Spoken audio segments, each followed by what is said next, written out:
Good morning, everybody. Welcome to the meeting of the Coachella Indio Waste Transfer Station Joint Powers Authority special meeting for Thursday, October 26, 2023. The time is 9:25. So let's see, we'll start with the approval of the agenda. This time the authority may announce that any items being pulled from the agenda or continue to another is the Pledge of Allegiance. No Pledge of Allegiance on your agenda? There's none? Okay, we'll continue. Pull the agenda or continue to another date or request the moving of an item of the agenda. Sarah, if you want to mention the titles. Yeah, there is one change I'd like to make. The lead titles are right, but Dr. Figueroa is the vice chair. Okay. So if there's a motion to approve the agenda? Okay, I'll second. You can take a roll call. Commissioner Hernandez. Aye. Commissioner Miller. Aye. Vice Chair Figueroa. Aye. Motion carries. Okay, call to order and the roll call. Commissioner Hernandez. Aye. Commissioner Miller. Here. Vice Chair Figueroa. Here. At this time, we'll open public comments. The public may address the authority of any item of interest to the public that is not in the agenda but is within the subject matter jurisdiction thereof. Please limit your comments to 3 minutes. We'll open the public comments at 9:26.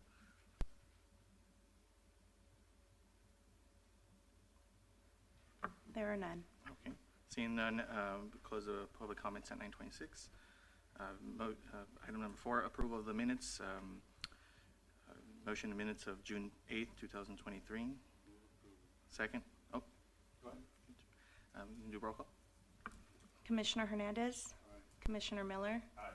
Vice Chair Figueroa. Aye. Okay, item number 5, new business calendar, legislative administrative, 5.1 tipping fee increase in the amount of $1 per ton to support the Coachella Valley Multiple Species Habitat Conservation Plan.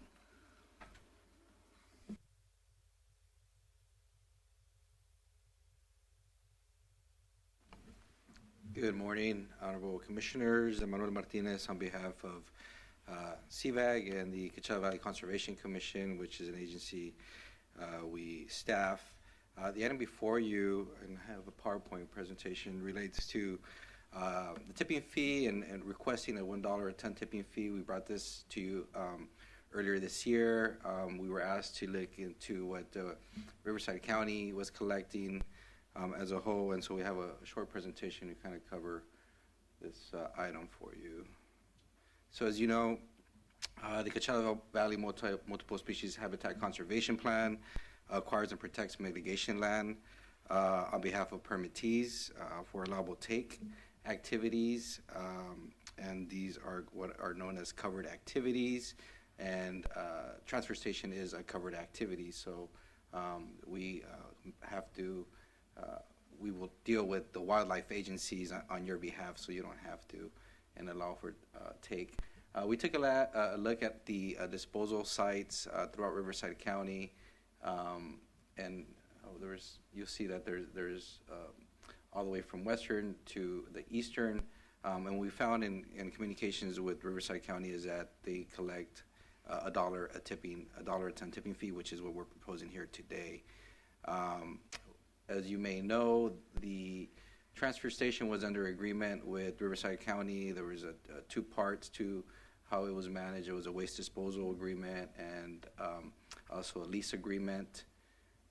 The waste disposal agreement directs where trash goes, and the lease agreement, I think, is up here pretty soon in 2026.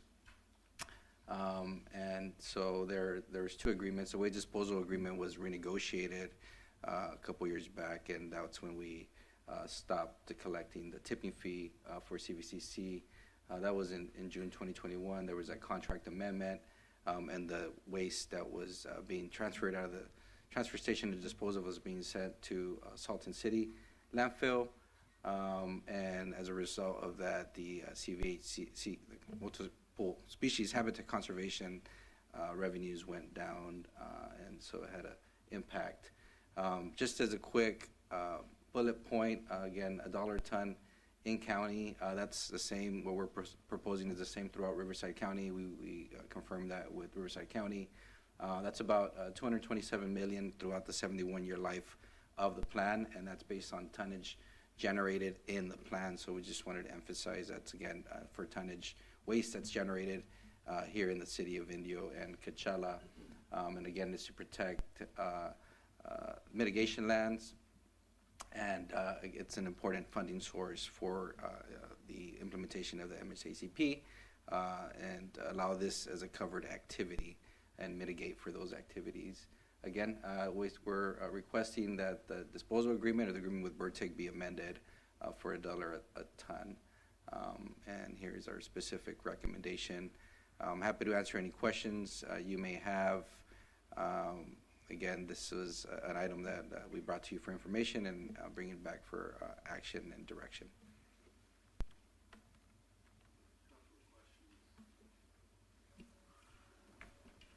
Pretty fancy here in Indio. How many tons do we generate a year? Last year was around 177,000. So we would be sending what, about $177,000 to the CV MSACP, or how does this work? $1 per ton, yes, it should be $1 per, yeah. So, it's a substantial amount. Yeah, we averaged about 11,000 during the last few years that we collected funds. That we went back and took a 5-year review, and it was an average of 11,000. It's noted in your fiscal analysis. 11,000 a month average. Oh, a month. A month, yeah. So, you know, one of the cool things about this JPA, it's about 132,000, 140,000, right? Was that, and Indio certainly did a really good job during the whole creation of the CV MSACP, and you know, with the argument that was put out by this city in Indio and Coachella very slightly, but it was an equitable share of paying into the CV MSACP. Understanding that the rest of the Coachella Valley basically got a free ride. You know, they were built out. They, you know, I think they were subject to the French-toed lizard permit, but the rest of the Coachella Valley, you know, they weren't subject to the CV MSACP fee, and so Coachella and Indio, you know, you look at the amount of growth that is occurring and who's subject to the CV MSACP fee. Well, it's the communities that are growing the most, and Coachella, Indio has a lot of growth. Now, we so happen to have this entity as well, and you know, it's now every year we're sending $132,000, and as we grow, that's going to grow, right? And so the question becomes is, are we sending more of than our equal or equitable share than the rest of the Coachella Valley cities? And I think that's something that we need to really think about from a fairness standpoint of who's, you know, participating in the fee. Now, the argument's going to say, hey, well, you know, we take care of your permits, and you don't have to deal with the wildlife agencies, but nobody here is advocating that we don't pay the DIF fee that we're subject to. And I think when you look at how growth is going to occur and how the valley's going to grow, we're sending, I think, our fair share of DIF fees to the CV MSACP. So the question is, should we send more? And that's something that I think we should consider. I mean, how has everybody contributed, and who is contributing, and how much?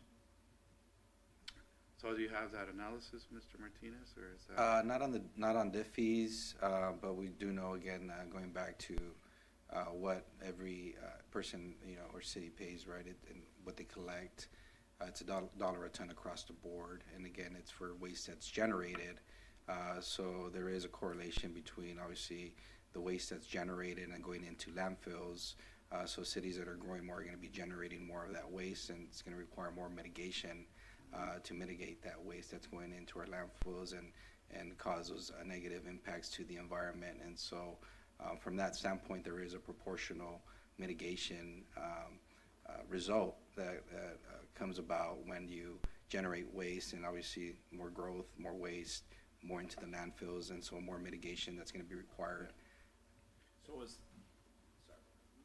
So are the other cities contributing $1 from all the others? So the other ones that are collecting Burtec, Indian Wells, La Quinta, are they all giving $1 per ton also? At all the waste disposal sites, landfills, it's all $1 a ton.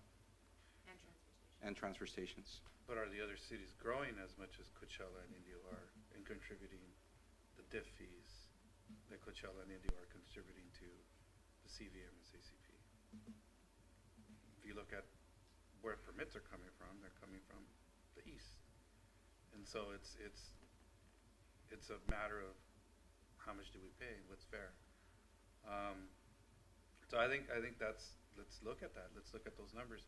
And then with respect to the argument that as we have growth, there's more impact on the environment. Well, when we do our environmental assessments on the transfer station, we're taking that into consideration. Even if we build a new, call it a transfer station or a MRF, by right or by law, we're going to have to mitigate the impacts of whatever we're going to do and factor in growth. Moreover, as a permittee to the CVM SACP, that's the benefit we get from joining the CVM SACP. That we're covered under the plan. Mm-hmm. I think that's the benefit of being the plan. The argument is not that we're not part of the plan. The argument is, what's our proportional share? What's a fair share? And that's something that I think we should just really look into. And as we grow, and Indio, you guys are skyrocketing right now. You get a lot of growth. 4,000 homes. 4,000 homes. The CVM SACP fee is what, $3,200 and the diff fee, or what is it?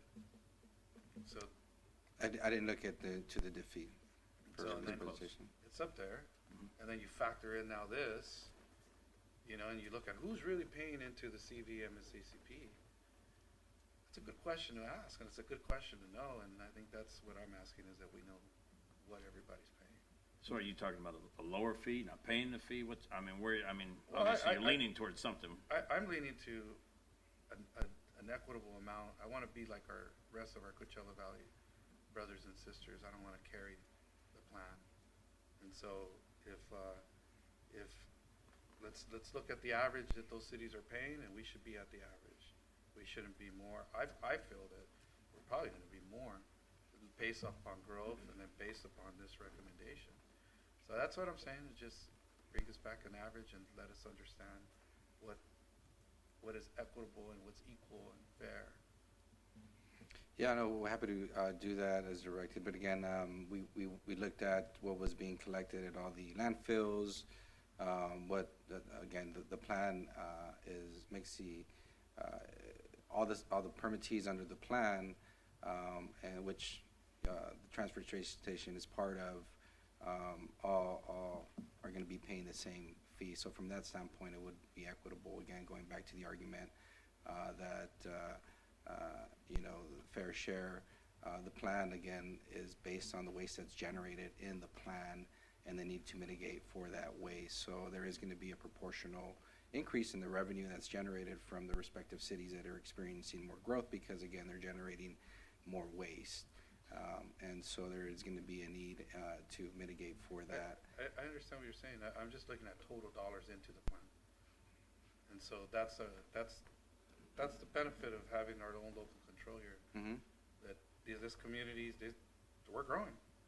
We're growing, and so I'm looking at total dollars into the plan, diff and transfer station, and I'm trying to understand what's a fair amount compared to the rest of the Coachella Valley cities. That's all. And if we could get that analysis, that'd be great. Doc, your thoughts? You've been the quiet one. I think if we do really need the analysis, like Commissioner Hernandez says, I think the look at what's going to be that trend, right? The Ranch Mirage is growing in other areas, but not as much as the city of Indio and Coachella. And what does that really look like? They're going to build that new Disneyland resort, but it's not 4,000 homes like in Indio. It's much different growth and what's a continuous growth, right? Like, Right. they only have so much footprint to grow in, right? And they've already grown their stuff, so it's really looking at that different thing. But I understand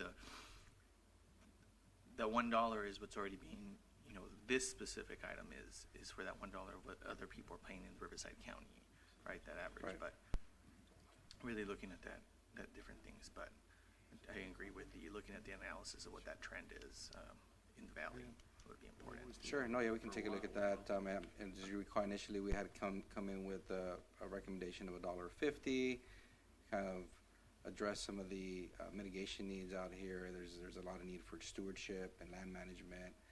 That's an area that we're working in lobbying or advocating for at the state for additional resources.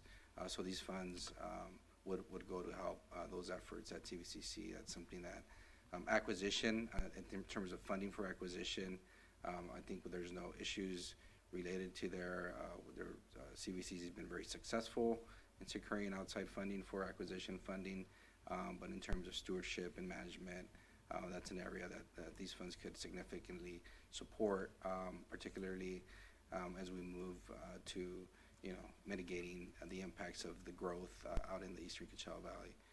But again, we're happy to look at the DIF fee as a whole. That's the direction of the JPA, and go from there. I don't know. I just did a quick rough math. I think 4,000 homes in Indio. I think the diff fee is $2,100.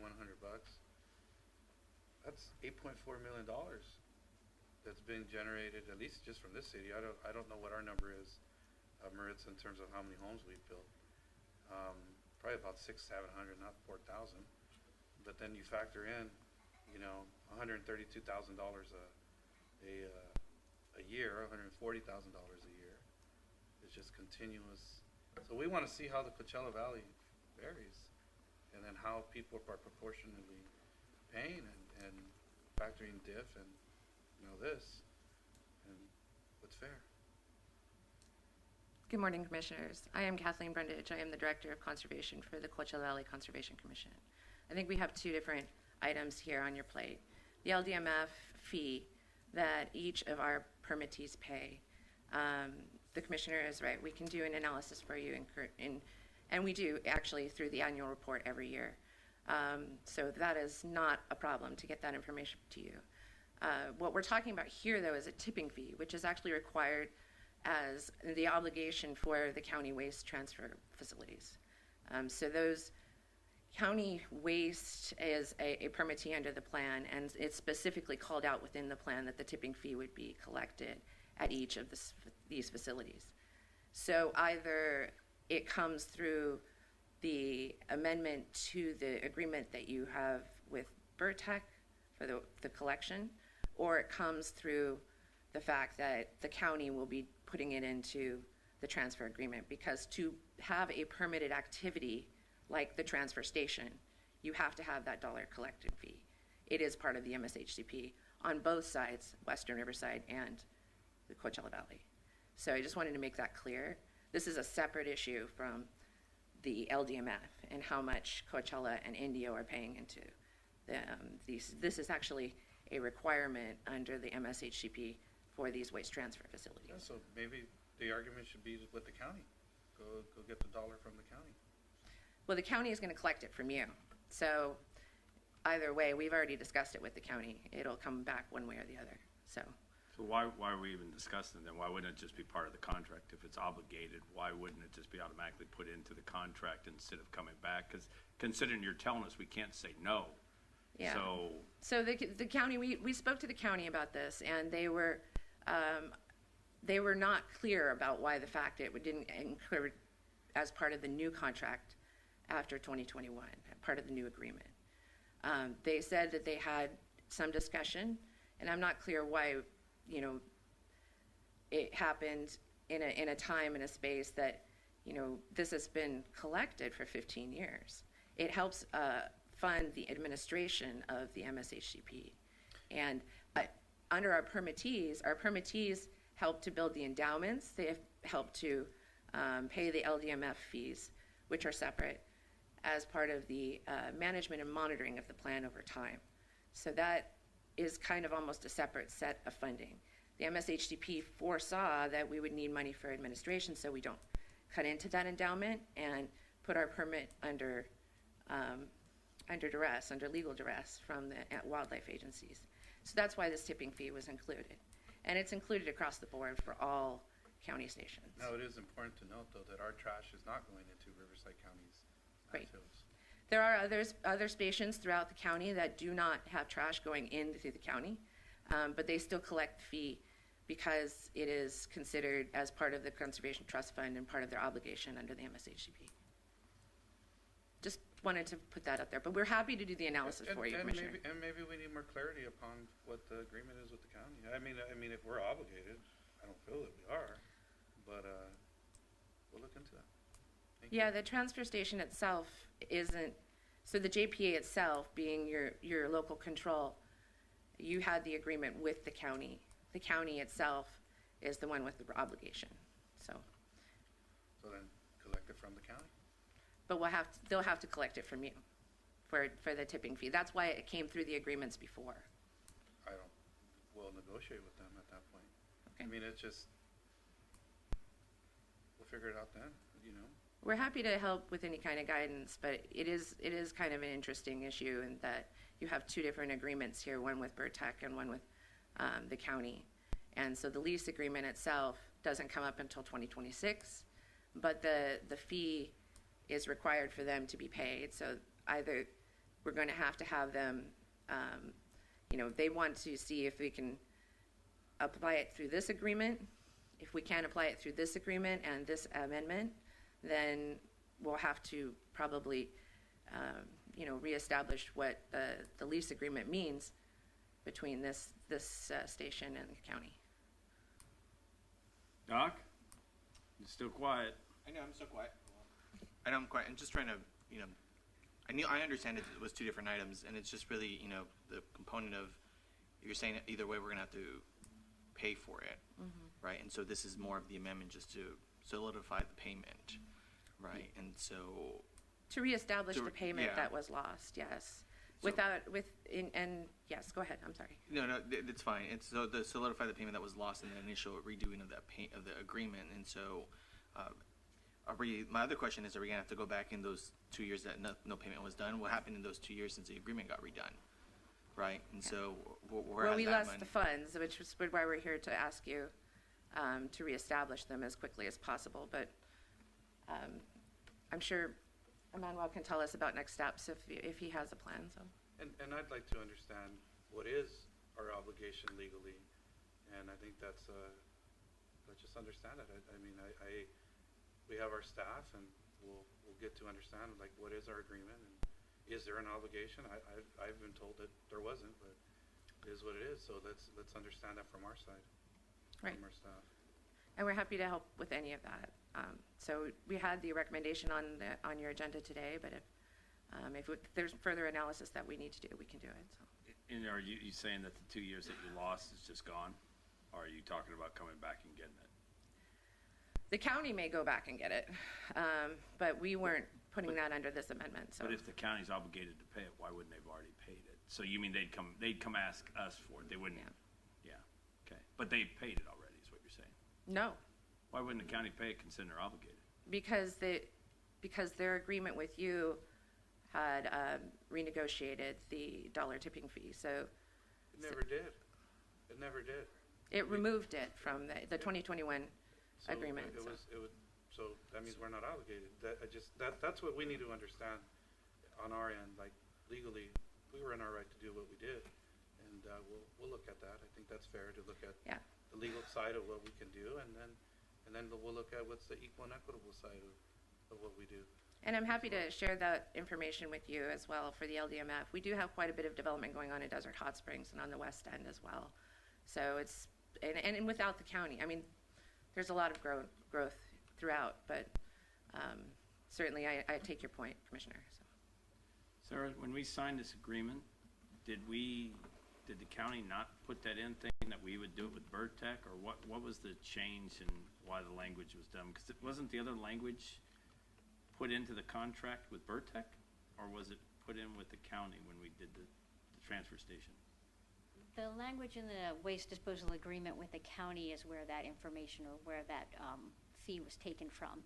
And around 2021, before that agreement was going to expire, we did ask the county if they would extend it 5 years to match the term of the master lease. I remember But that. they decided, they just wanted a longer lease, so that expired. And when that expired, all of the fees that went from Riverside County to this plan just expired with it. And when we also have to and are now paying an extended rental rate for the lease. So there's at this point about 84 cents per ton that goes to the county because we're not taking any waste there. That was written into the master lease agreement.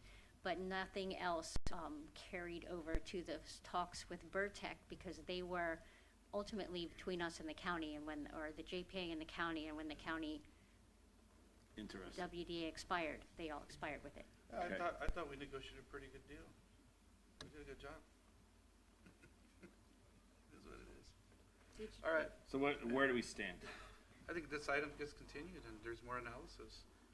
And, we'll look at it and go from there. What are your thoughts, Glenn, on the item? I'm 50-50. I understand the mayor's concerns, and we did sign an agreement, and we did sign it with it, and we're not taking our trash there, and we do pay our fare. I also like to make sure that if we're being equitable and everybody else is paying a dollar, that we look at it. I wish Oscar was here, because Yeah. could get his input. He's a big on conservation. Yeah. But I mean, I'm not against paying it if everybody else does. We're always going to lead. We're the biggest city, so we're going to have it for now, and then it'll eventually spill over into Coachella and the county, Yeah. because it's going this way. So then eventually you guys will pay it. Ransom Mirage, once they get that, and there's Section 14 by the hotel, they'll be done. Desert Hot Springs will grow, but the rest of them are pretty much stuck. Palm Springs doesn't want to grow. Any of the other ones don't want to really grow. So it's really us. Yeah. So, I mean, I don't want to go against what the mayor says. At the same time, I want to be pertinent to what, Yeah. because we're partners in this. Yeah. I want to see Yeah. pertinent to what it is. If we didn't write it into agreement, there should be a reason why. I mean, either we did a very good job of not writing it in and we do it. No, I don't like the idea, one last thing, I don't like the idea of the county coming back and saying you owe us $250,000 because CVAG wants their money from the other day, because that isn't gonna fly. Yeah, Yeah. they're not. I think, Yeah. when we wrote it, and I remember Mike Wilson was here and others, there was a lot of consideration about equity and fairness, and then really, how do we use our ability of self-governance, self-control of how do we kind of equal some of the playing fields? And I think that's fair. And then the other argument was, hey, who doesn't want to save our residents a buck? And I think if we can save our residents a buck, we'll save our residents a buck. I know I'm looking out for that. I don't know. Yeah. I'm not trying to get along. I just want to do the right thing for our residents. So that's, Yeah, and I understand the conservancy piece of, where that funding is to go, but I agree with Glenn and the mayor, right, with making sure it's not there, what's that outline, but it's where I stand on it, so.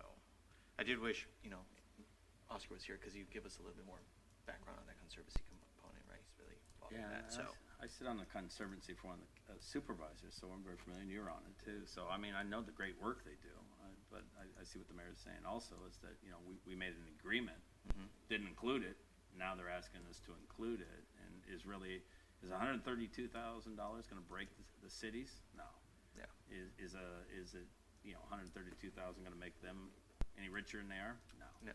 So it's Yeah. really a principle of the matter. Do we pay our other dollar like everyone else, or do we agree with our contract that we did and stick to it and say, that's the deal we did? In 5 years, when it comes up, we'll discuss it again.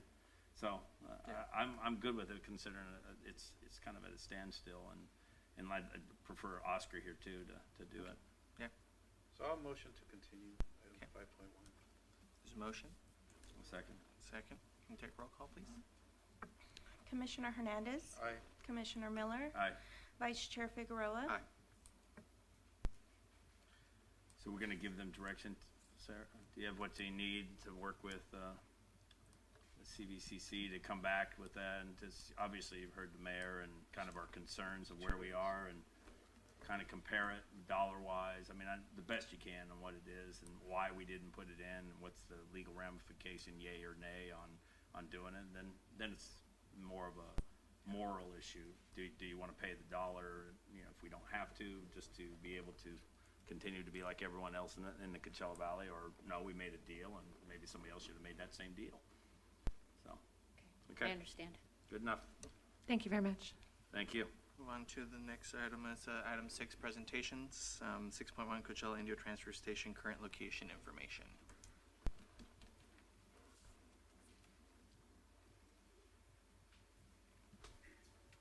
Commissioners, Frank Orlett, Vice President of Burtec. See if I can figure out how to use this thing. That's the wrong presentation? Vanessa, Okay, I have copies too, if I can hand out. can you help them? There you go.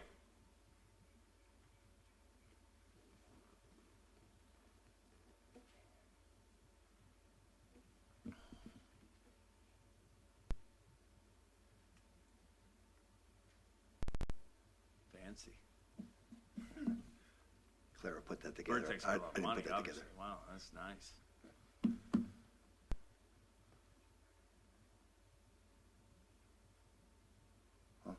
Okay. All right, so today we're going to give you just a brief overview of kind of the CVTS, Coachella Valley Transfer Station operations, our current growth projections, and some of the limitations that we have with that growth moving forward.